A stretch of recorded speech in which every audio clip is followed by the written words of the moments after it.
నిజానికి నేను ఈ నెలలో ఇక్కడికి రావాలి అని అనుకోవడం కొంచెం అన్స్కెడ్యూల్డ్గానే జరిగింది. వస్తానని అనుకోలేదు. లక్ష్మణ్ ఏలే తన కూతురు పెళ్లి చేస్తున్నా తప్పకుండా రావాలి అని బలవంతం చేయడం, ఆ అమ్మాయి మా ఊళ్ళోనే ఉండడం, ఇవన్నీ జరగడం వల్ల ఇక తప్పనిసరిగా ప్రిపేర్ అయ్యి హఠాత్తుగా రావడం జరిగింది. గొప్ప విషయం ఏంటంటే మేము అంటే నేను అమెరికా వెళ్ళిన తర్వాత దాదాపు 10-15 సంవత్సరాల నుంచి అక్కడ తెలంగాణ ఉద్యమం కోసం, తెలంగాణ రాష్ట్రం కోసం మా వంతు మేము కృషి చేస్తూ ఉన్నాం. ఇక్కడ జరుగుతున్న ఉద్యమాలతో, ఇక్కడ జరుగుతున్న దాంతో మేము చేసిన చాలా తక్కువ, కానీ వీలైనంత వరకు ఏదో ఒకటి చేయాలి, తెలంగాణ రాష్ట్రం రావాలి అనే ఆకాంక్షతో అక్కడ మేము చేస్తూ ఉన్నాం. ఇక్కడ జరిగే అన్ని రకాల ఉద్యమాలకు మద్దతు తెలిపి అన్ని రకాలుగా చేశాం. అది వస్తుందా రాదా అని డోలాయమాన పరిస్థితి, రాజకీయ పార్టీల ద్వంద్వ వైఖరులు ఇవన్నిటి మధ్య ఊగిసలాడుతున్న సందర్భంలో సరే పార్లమెంట్లో బిల్లు రాబోతుంది, మరి మీరు అమెరికా పోతున్నారు, ఏమవుతుందో చూద్దాం, ఇండియా పోతున్నారు, ఏమవుతుందో చూద్దామని అక్కడ మిత్రులు కూడా అన్నారు.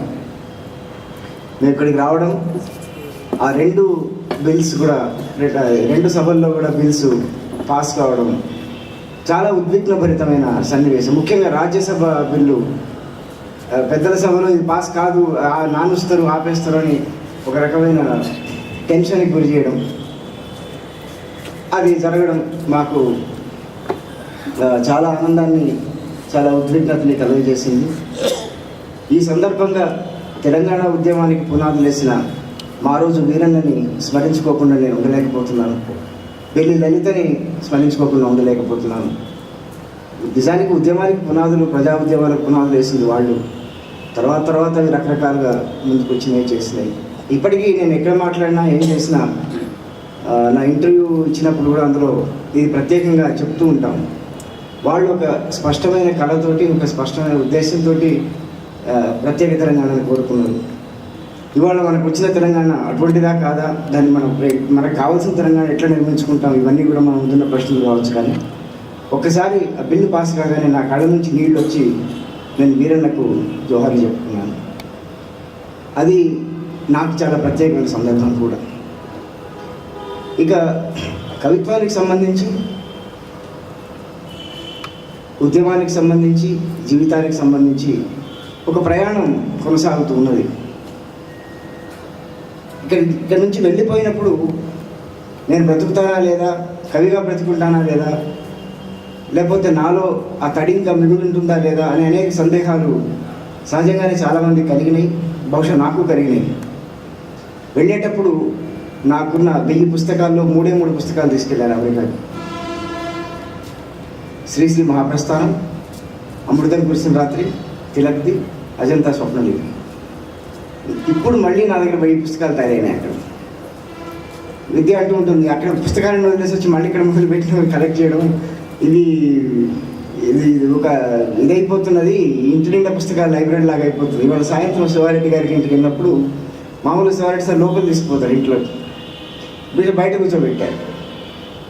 నన్ను పుస్తకాలు తరిమేసి నేను ఆ రూమ్లోంచి అన్నారు. పోయి చూస్తే అక్కడ ఒక పెద్ద మహాసముద్రం, ఆ పుస్తకాలు అల్లలుగా కెరటాలుగా తాకడం, అదొక ఉద్విగ్నమైన సందర్భం.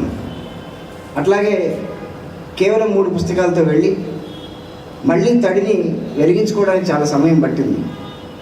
దానికి కారణం కూడా శివారెడ్డి గారు. 2001లో నా దగ్గరికి వచ్చారు. అప్పుడు తానా మహాసభలకి వచ్చినప్పుడు శివారెడ్డి గారు, శివశంకర్, నవీన్ ముగ్గురు మా ఇంటికి వచ్చారు. ఇవాళ కూడా గుర్తు చేశారు, చాలా మెమరబుల్ సిచ్యువేషన్ అని. అప్పుడు మా చిన్నదానికి 4 నెలలు అనుకుంటా. ఆ టైంలో మా ఇంట్లో ఉండి నాతో పాటు గడిపి మళ్ళీ పోయిటరీ రీకండిల్ చేయడం, కవిత్వాన్ని నాలో బ్రతికించడం. కొన్ని రాశాను పోయమ్స్, కానీ నా మీద నాకు నమ్మకం పోతున్న సందర్భం. వీరన్న మరణం తర్వాత, వీరన్న మరణం విని, రంగవల్లి మరణం విని, ఇంకా అనేక మంది మిత్రుల మరణాలు విని చాలా చలించిపోయిన సందర్భం. దాని తర్వాత మళ్ళీ పోయిటరీ రాయాలి అని కోరుకోవడం. ఆ సందర్భంలో శివారెడ్డి గారు వచ్చి, నువ్వు బ్రతికే ఉన్నావు, నువ్వు ఇంకా కవిత్వం రాయొచ్చు అన్నారు. అది మళ్ళీ ఒక కొత్త అధ్యాయానికి మొదలు. ఆ సమయంలో తెలంగాణ ఉద్యమం మళ్ళీ ఊపందుకోవడం, తెలంగాణ ఉద్యమం ముందుకు రావడం, కవిత్వంలో భాష ఎట్లా ఉండాలి, డిక్షన్ ఎట్లా ఉండాలి, మనం ఇప్పటిదాకా ఏమనుకున్నాం, మనం ఇప్పుడు మళ్ళీ ఎట్లా రాయాలి, కొత్తగా ఏం చేస్తే బాగుంటుంది, తెలంగాణ భాషను ఎట్లా బతికించుకోవాలి, నుడికారాన్ని ఎట్లా బతికించుకోవాలి, ఈ ఉద్దేశంతో పద్యాలు రాయాలి అని అనుకుంటున్న సందర్భంలో 2005లో 7 ఏళ్ల తర్వాత హైదరాబాద్ వచ్చాను.